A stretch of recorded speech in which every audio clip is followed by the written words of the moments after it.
Kujdes nga shoqëria e keqe.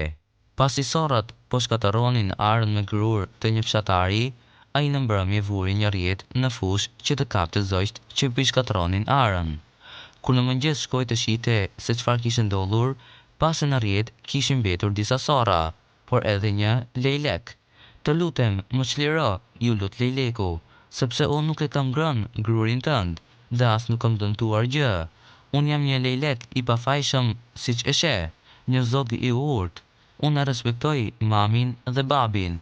Unë për fshatari ja priu shkurt. Kjo mund të jetë e vërtetë, për të kam kapur me ato që po më shkatërronin grurin. Kështu që ti duhet të vuash për shkak se ishe në shoqërinë e tyre. Njerëzit gjykohen nga shoqëria që kanë." Profeti Muhammed, paqja dhe bekimet e Allahut qofshin mbi të, ka thënë: "Mos jini si miza." Shokët e pyetën: "E si mund të jemi si miza, o i dërguari i Allahut? A nuk e shihni se si miza pëlqen të ulet në vendet e papastra dhe jo në vendet e pastra?"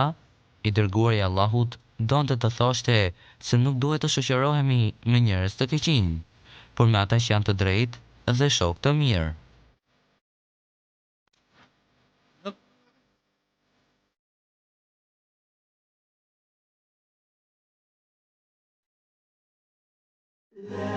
Na ndiqni në rrjetet sociale Twitter, Facebook,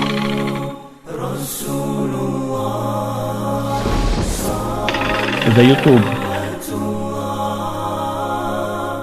Radio Televizioni Islam, një alternativë e re e komunikimit bashkëkohor. Bëhuni pjesë e platformës së Radio Televizionit Islam me qendër në Zvicër.